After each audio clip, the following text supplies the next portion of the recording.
As you and I know, we humans have gone through many civilizations and many periods of development to get to where we are today. There are civilizations that we are lucky to find, and there are also civilizations that are still hidden somewhere under the dust of time.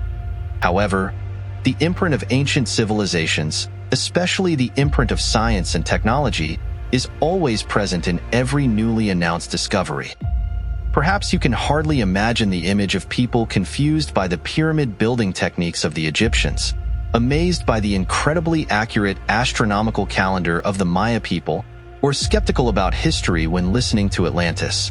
However, that is only a small part of the mysterious world of ancient times. In addition to what we have just mentioned, there are countless advanced scientific and technological achievements that have been unfortunately lost in the past. Not only that, there are many discoveries that even lead us to crazy truths that completely change our understanding of world history from the past to the present. What are those lost technologies? Are ancient civilizations as backward as we think? Is it true that humans only know a very, very small part of the brilliant world that once existed on Earth long ago? Without making you wait any longer, all of those questions will be answered in the next 30 minutes of the video. The lost mysterious technology of the ancient world.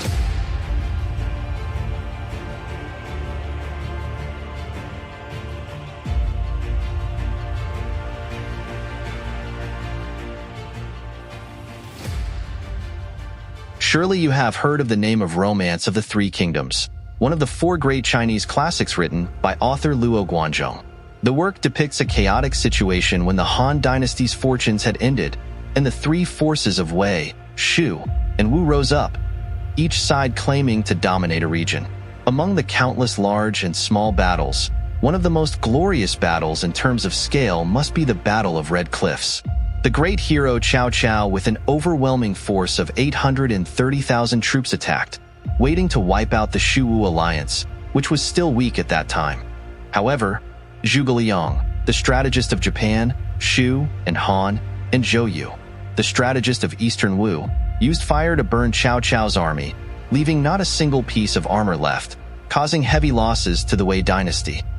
Known as a once-in-a-thousand-years genius, later generations praised Zhuge Liang for being knowledgeable in astronomy, geography, and military strategy. Some even said that he could summon wind and rain at will, turning the world upside down. However, in the final confrontation with Sima Yi at Shangfang Valley, Zhuge Liang and the Shu army could not achieve victory. In the end, due to a heavy rain, the plan to use fire attacks completely failed. Although the work Romance of the Three Kingdoms is indeed more fictional than the official history, the two cases above still clearly show us that using fire in war can be effective if the weather is favorable. However, it will definitely fail if it encounters the natural enemy of water. But is that true? The real answer is no. If you possess a fire that is not afraid of water, but instead burns more fiercely when it meets water, then the above statement is completely incorrect.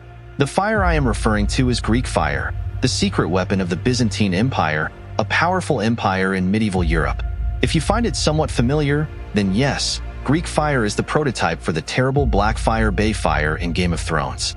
So what is the origin of Greek fire? And what is the reason why it possesses such terrible power? Speaking of Greek fire, perhaps we need to mention the history of the Byzantine Empire or the Eastern Roman Empire before. Located on the Black Sea coast of southeastern Europe and at the crossroads of the continent, it was the oldest monarchy in Europe.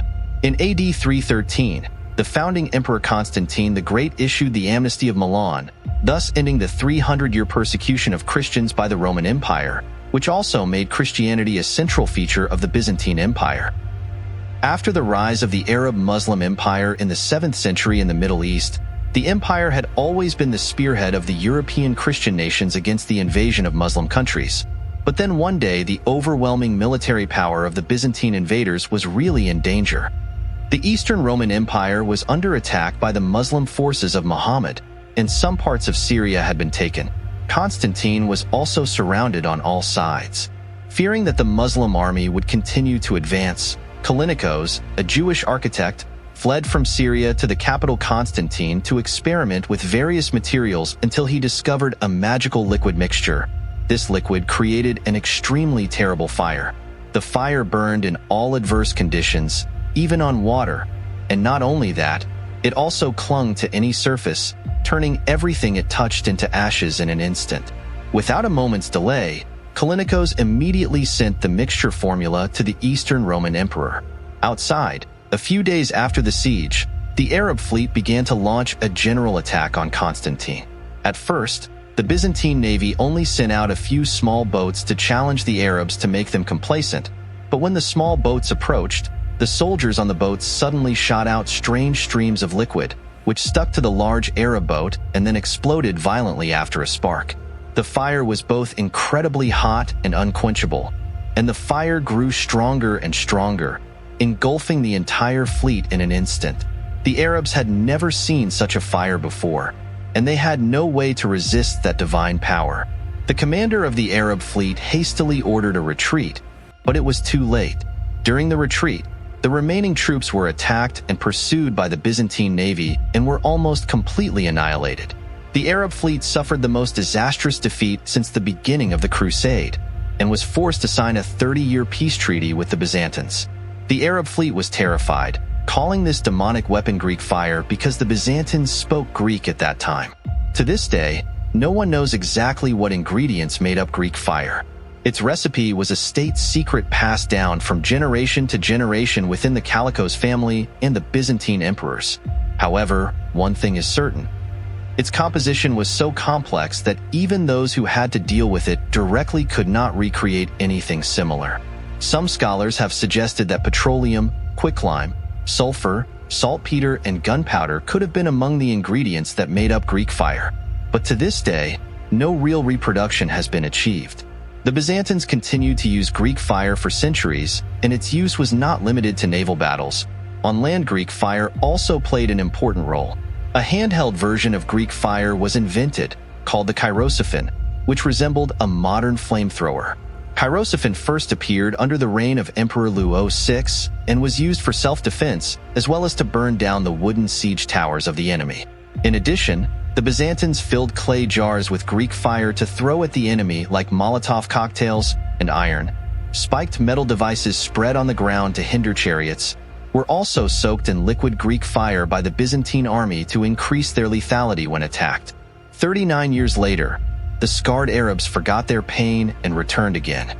This time they sent 2,560 ships from the sea fleet to besiege the city, but the result was no different, even more disastrous than the previous time. More than 2,500 warships, enough to build an entire kingdom on the sea, more than Cao Cao's army at Red Cliffs in the past, were burned to the ground, leaving only 5 ships left. In the following 700 years, Greek fire made many great contributions to the ancient Byzantine kingdom that lasted for 1,000 years. In the era of endless wars and social chaos in Western European countries, Byzantine was the only bright spot in the dull Middle Ages of Europe, especially Constantine, which was always in the Christian world, the only city that inherited the civilization and culture of ancient Greece. There are countless precious works of art and ancient books from the Byzantine Empire, handwritten scrolls and rare treasures, gold and silver brocades stored all over the world. It is a pity that no matter how long a kingdom lasts, it cannot escape the cycle of prosperity and decline. In May 1453, another country from the Muslim world, which had challenged and lost, came to challenge Byzantine. This time, the Turks brought to Constantine cannons with a range of up to nearly 2 kilometers. Under constant bombardment, the Greek fire gradually lost its strength. On May 29th, Constantine was captured. The last emperor, Constantine XI, died in battle. The Byzantine Empire was destroyed, and the Greek fire formula died with it. On the night the fortress fell, Constantine's nobles and scholars fled and went into exile in Western Europe. They brought with them valuable ancient documents that laid the foundation for the reconstruction of the ancient civilization lost in Western Europe under Plato, Aristotle, and Alexander. It is said that these documents nurtured the roots of European Renaissance art and culture, and the civilization that seemed lost once again flourished. But do you really understand what the Renaissance is? Western European culture from the 5th to the 10th century was based on a self-sufficient economy. Exchanges were very limited, so cultural development was not significant. By the 14th century, The development of industrial and commercial economy in the cities, capitalist production relations gradually formed and grew stronger. The ideologists of the bourgeoisie did not accept the outdated feudal doctrines. They campaigned to restore the splendor of ancient Western European culture. They found in ancient culture elements that were suitable for them, that had advantages for them, to fight against the constraints of medieval culture. The Renaissance cultural movement was a new cultural movement of the Western European bourgeoisie in the Middle Ages, on the basis of restoring the values of achievements of ancient Greek and Roman civilization.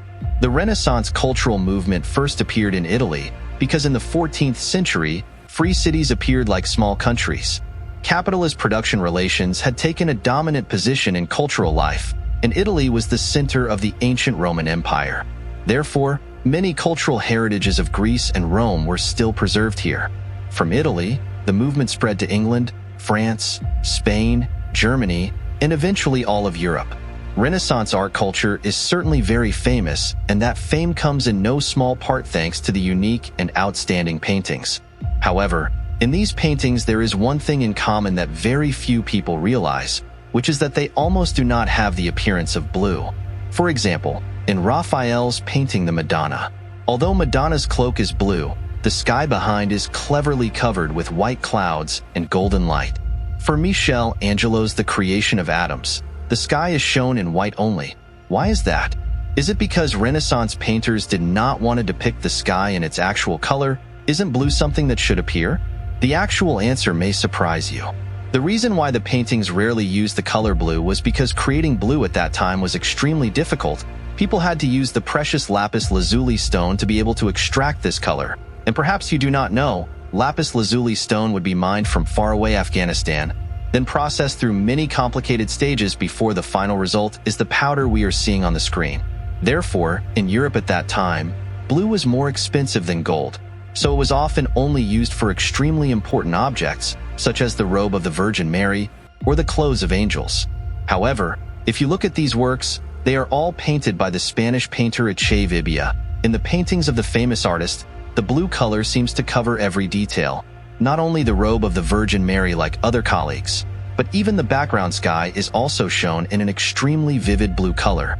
With such a high value, could it be that Echevarria was so rich that he could freely use a rare color like blue for his works?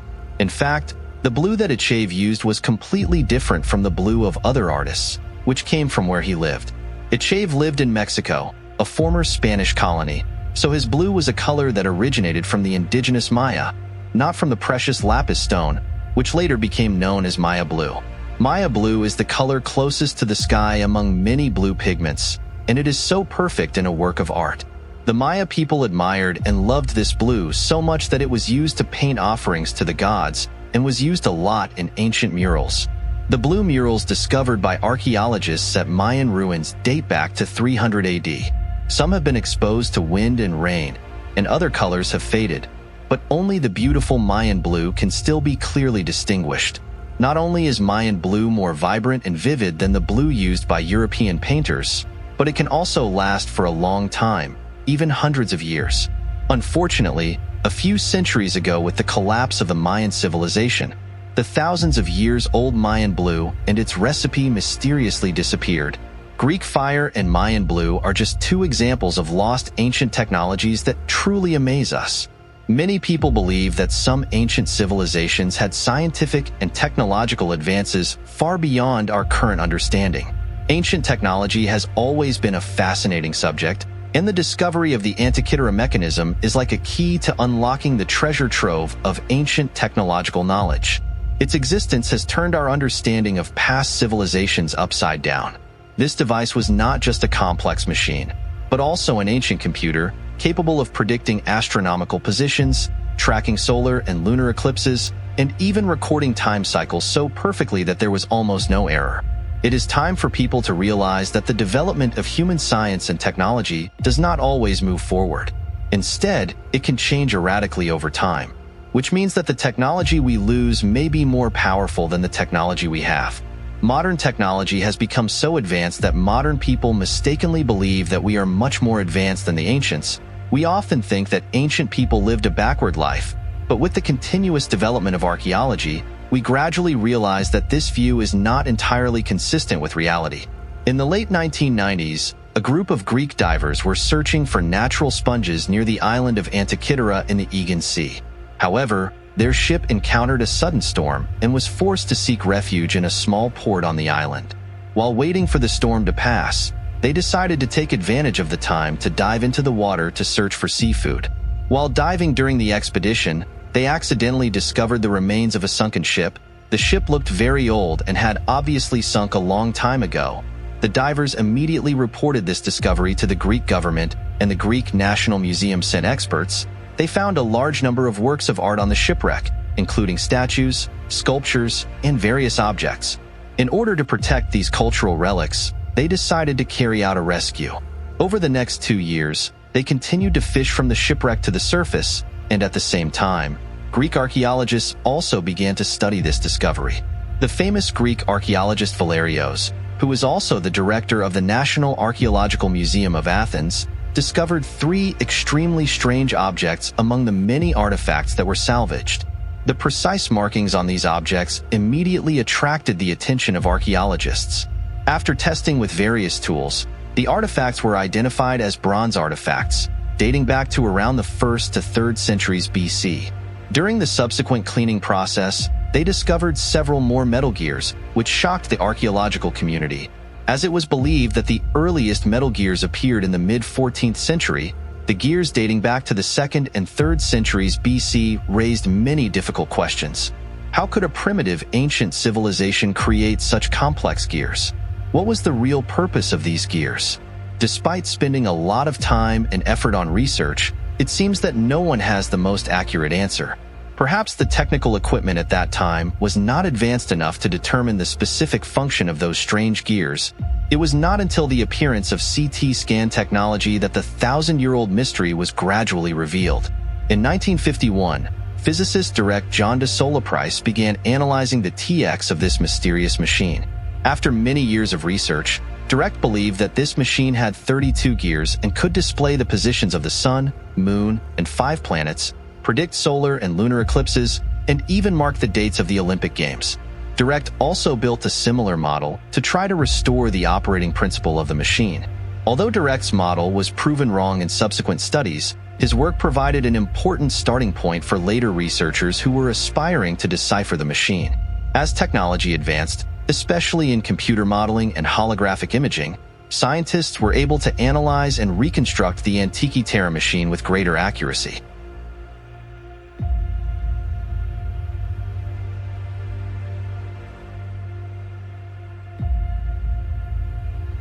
In 2005, an international team of British, Greek, and American experts launched the Antikythera Mechanics Research Project. Using cutting-edge technology at the time, they scanned and analyzed the fragments of the machine comprehensively. The efforts of this multinational team yielded remarkable results. Unprecedented technical means allowing scientists to successfully restore the Antikythera machine and reveal the true purpose of the device.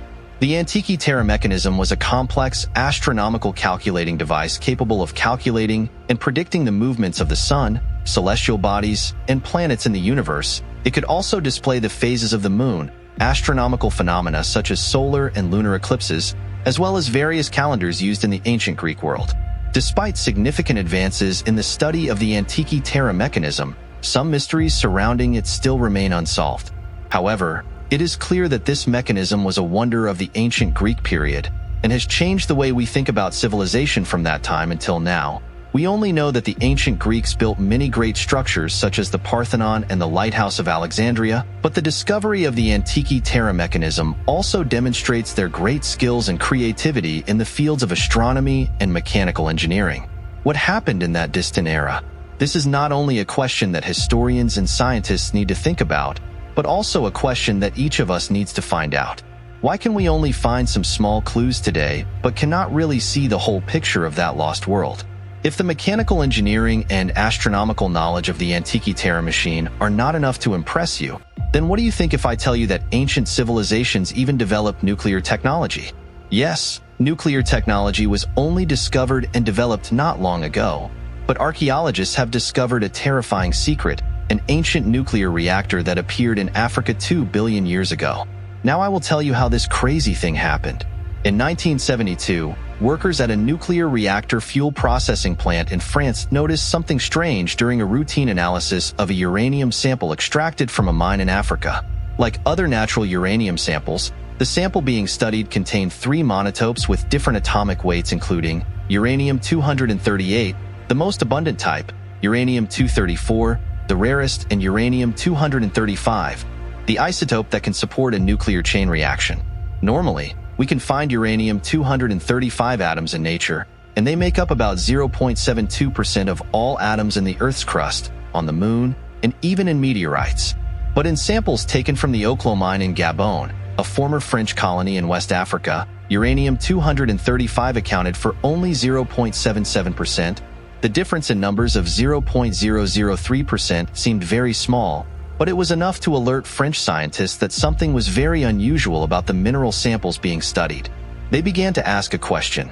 What could have caused these samples to have a lower than normal amount of uranium-235? To find the answer, experts and scientists from around the world came together in Gabon to find out what was really happening to the uranium from Oklo when it became so different.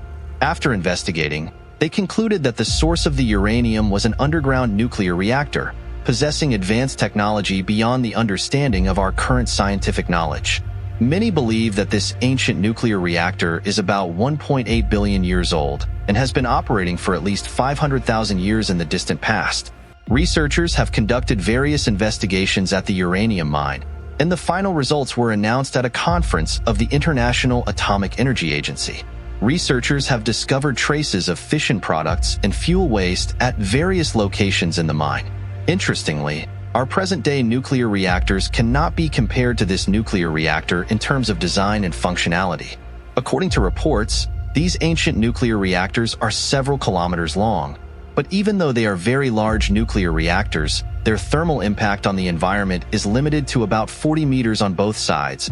What researchers discovered is even more surprising is that the radioactive waste here has not yet moved beyond the boundaries of the site because they are still preserved by the geology of the area.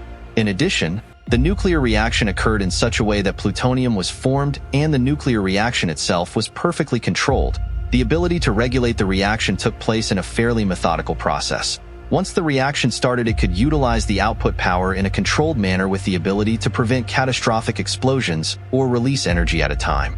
However, we cannot specifically explain how this nuclear reactor works, or who created it, and what purpose it was born for. Everything seems to be beyond our understanding. Therefore, researchers have called the nuclear reactor in Oklo with the name Natural Nuclear Reactor. Some researchers involved in testing nuclear reactors concluded that minerals were made of oil in the distant past about 1.8 billion years ago to create a chain reaction naturally. They also found that water was used as a coolant, similar to the way modern nuclear reactors prevent the reactor from going critical and exploding. Some experts say that at no time in geological history is the Oklo mines estimated to be abundant in uranium-235 for a natural nuclear reaction to occur, and accordingly, until now, this nuclear reactor remains a mystery to us and is considered the holy grail of atomic science. Who was the creator of this nuclear reactor billions of years ago? And who knows, it may not have originated from the Earth at all. The idea of a primitive nuclear reactor can actually be found in another theory, called the Shivalinga nuclear reactor. The Shivalinga nuclear reactor theory suggests that the Shivalingas were used in nuclear reactors based on the fact that many of these statues show signs of extreme heat and radiation. In addition, some researchers have noted that the stones used to make the Shivalingas are often radioactive. They believe that this is further evidence of their use as a component in nuclear reactors. Critics of this theory, however, point out that the signs of heat and radiation can be explained by natural causes, such as volcanic activity or exposure to radioactive minerals, and that ancient Indians did not have the technology to build and operate nuclear reactors, and that the idea of ancient aliens visiting India and building such reactors is highly speculative. So what exactly is the truth? If the Shivalinga nuclear reactor theory is true, would it have implications for the notion of ancient aliens in Indian culture? Many ancient texts such as the Ramayana, Mahabharata, and Vedas, which contain stories of flying machines, advanced technology, and even locomotion, make explicit reference to ancient aliens. Some scholars believe that these texts are not mere legends, but are in fact real events. a view that is further supported by the unusual alignment of important Shiva temples in India as we see them. This is clearly not a coincidence, but evidence of advanced ancient technology and knowledge of astronomy and geography. However, most mainstream scholars believe that these texts are simply legends, and the idea of ancient aliens visiting India is not supported by any concrete evidence. My previous impression of the ancients was that they were more into poetry and painting than scientific knowledge. In ancient times, everything seemed extremely primitive and techniques developed gradually over time, but now it seems that this is not the case. Like Greek fire, a chemical weapon capable of mass destruction invented by a craftsman, or like Mayan blue, a pigment that does not fade for thousands of years, even sophisticated technology like nuclear reactions shows signs of appearing billions of years ago. It is time for us to open our minds and think that the ancients may have possessed more advanced knowledge than ours. But unfortunately, their civilization was forgotten and no longer left that knowledge for future generations. Technology from ancient civilizations will certainly still be a subject of research for many years to come. Almost every day we discover new evidence, new mysteries buried over time. Hopefully, with the efforts of science, humans will soon find the last piece to complete the picture of the mysterious ancient world that many people are still waiting for. Today's video ends here. I would like to say goodbye and see you again in the next videos. Have a nice day with your family, everyone.